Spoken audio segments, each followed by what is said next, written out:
Hi there, I'm Christopher Dunn again. This is HandmadeInVermont.com, and today we're talking about the Hubbardton Forge large-scale pendant called the Compass 194530. A lot of details. Let's get into it. It is 33 inches tall, and that's going to be the distance from the bottom of the fixture to the ceiling itself, 34 inches in diameter, so it's a good size.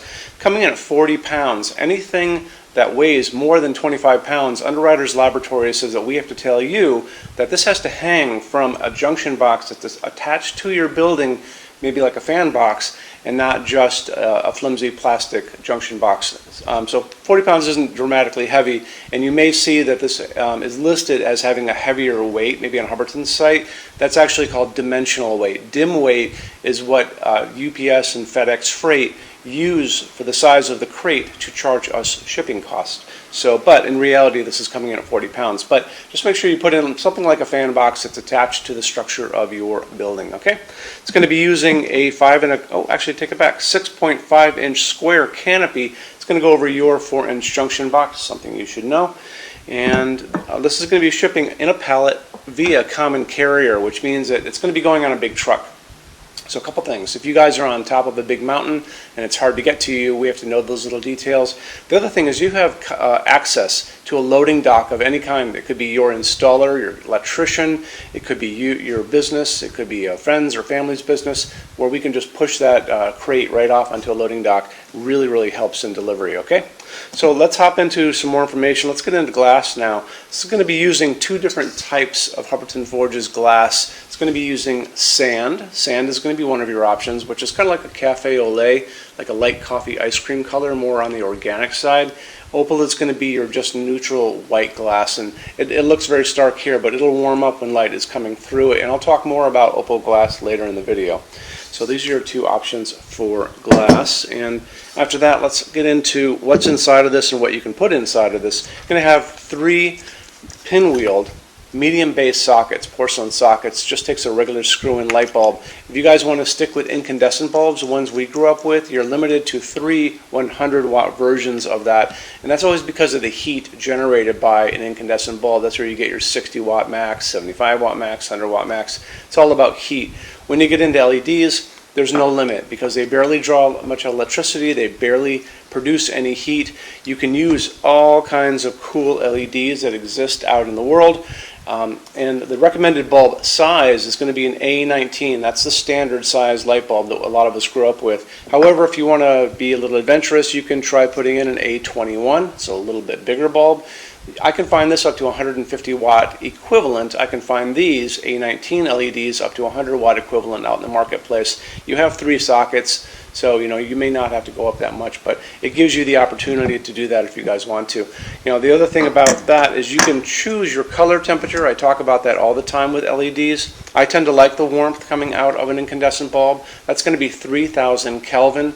That's the same warmth of light that's coming out from the LEDs that are above me on this fixture, and that's just what I like. But some people happen to like that whiter light called daylight, and that's going to be 4000, 5000 Kelvin. It's almost like a doctor's office light, but some people really love that. Also, some institutions, like maybe this is going to go into a cafeteria in a university or a restaurant or a doctor's office, you may elect to go in that direction too. Okay.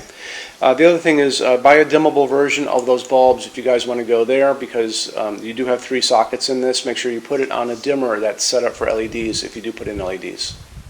So I want to touch on Hubbardton Forge's glass for just a second. Hubbardton Forge's Opal Glass is not just another piece of white glass. This is actually hand-blown glass. All of their glass is hand-blown. And to begin with, it's actually a clear piece of glass to start with. And they come in, they blow a second layer on the inside of white glass. Then they come back and they do a third step where they sandblast the entire outside.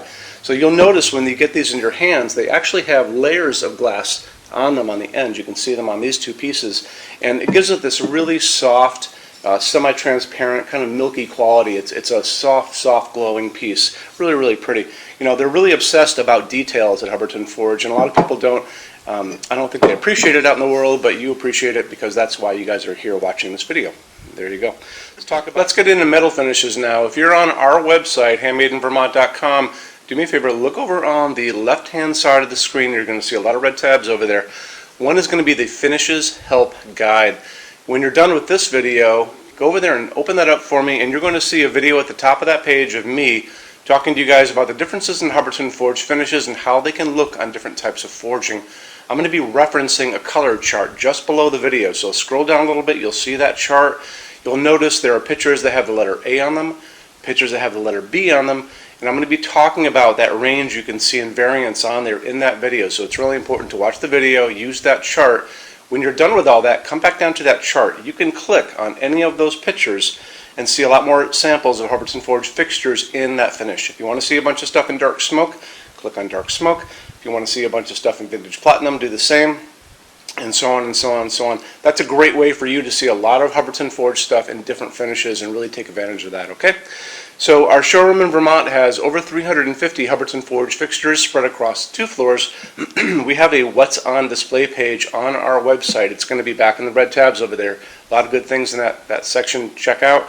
So when you open that up, you'll see it's all divided up into different sections like dining pendants and outdoor lighting. We're always adding to that. This is the biggest showroom in the world of Hubbardton forged. They don't even have a showroom like this. Nobody does. And they use this as their showroom when you guys come to Vermont to visit us. So lots and lots to see here. You can see all the different glass, all the different finishes, all the different fabrics, all of those things.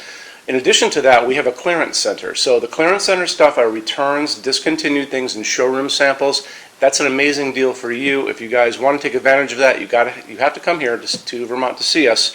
And when you do me a favor, measure all the kind of things about your project and what you guys are doing. So the most important thing is measure your ceiling heights to begin with. Measure distances between junction boxes and like windows and ceilings and those kind of things. So if you're looking at sconces on the wall, you can see if they're going to fit for you. If you're doing pendants over a kitchen island, measure the distances between those junction boxes.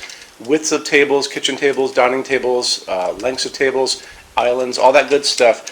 And also do a couple more things. If you guys have some tablets or iPads lying around, take pictures of all these things. Take pictures of the kitchen, take pictures of the projects you're doing. Bring that in so we can kind of go through those pictures together and we'll be able to see what you guys are up to, okay? And also the boxes and clearance stuff, are basically packed for shipping. Don't forget, these were supposedly shipped out. So the boxes tend to be on the bigger side, so bring a decent size SUV if you want to take stuff home. It's a really good opportunity for you. When you buy your Hubbardton forged fixtures from HandmadeInVermont.com, shipping is free to every state except Alaska and Hawaii. There's no tax if we ship out of the state of Vermont. We're the only dealer that offers 90-day returns and no restocking fees. That's 3 months after you receive something to send it back, and there's no restocking fee on that. Some larger items and custom things, and it's usually going to be big things on pallets, are going to be non-returnable. It'll always tell you on the page for an item if that is the case, so always keep an eye out for that. And we also offer a rush program. So to get all these different metal finishes, Hubbardton Forged doesn't stock. They generally take about 3 to 4 weeks to get product out. We can cut that time in half, and it's really, really inexpensive. If you want to know more about that, just drop me a quick email and I can clue you in on details, okay? So our showroom in Vermont is open every day except Sunday from 11 to 6. I'm here every day except Sunday from 10 a.m. to 6 p.m. Eastern Time. If you want to drop a quick email, you can do that all the time. And that's going to be at sales@HandmadeInVermont.com, and we spell out the word Vermont. Or you can call me during business hours, 802-446-2400. So thank you for stopping in today, and we'll talk to you guys soon. Take care. Bye-bye.